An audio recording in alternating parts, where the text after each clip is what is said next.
Здравствуйте, смотрите в сегодняшнем выпуске. Авиакомпания Туркменистана организует альтернативные маршруты для рейсов Москва-Бангкок. В Ашхабаде состоится музыкальный вечер индийского кино.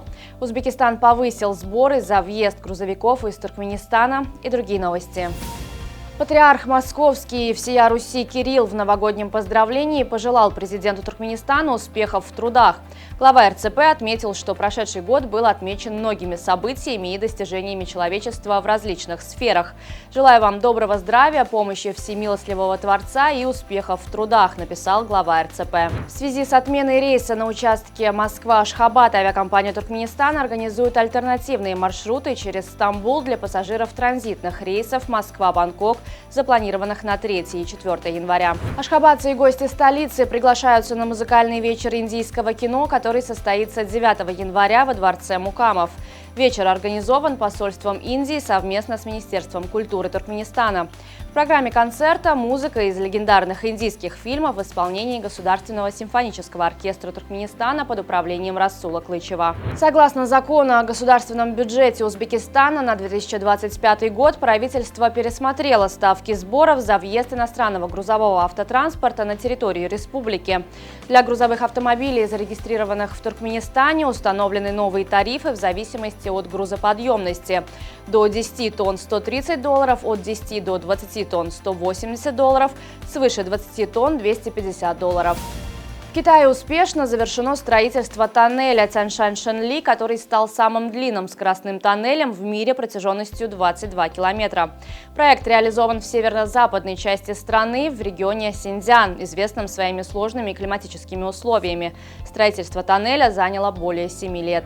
После 8-летней юридической битвы одна из самых громких семейных драм Голливуда подошла к концу. По информации издания People, Брэд Питт и Анджелина Джоли наконец достигли окончательного соглашения о разводе и разделе имущества.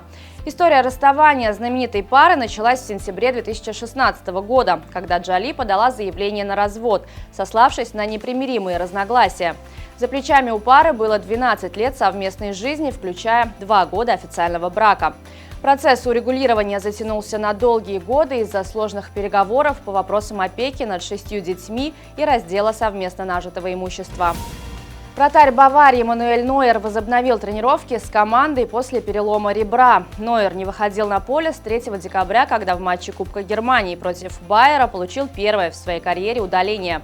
На 17-й минуте игры он столкнулся с игроком ливеркузенцев Джереми Фримпонгом и получил красную карточку. Главный тренер Баварии Венсан Компани тогда заявил, что Нойер выбыл до конца года.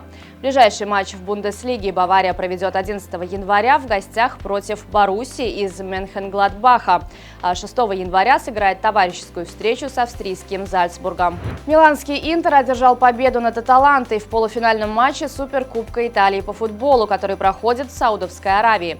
Встреча завершилась со счетом 2-0 в пользу Интера.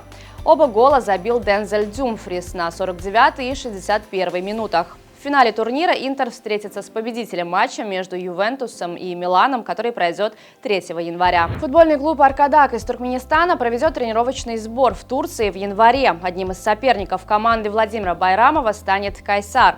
По информации пресс-службы казахстанской команды, товарищеский матч между «Аркадаком» и Кайсаром запланирован на 18 января. На сегодня это все. Желаю вам хорошего завершения дня. Увидимся завтра. И не забывайте, что Туркменпортал – ваш самый надежный источник новостей.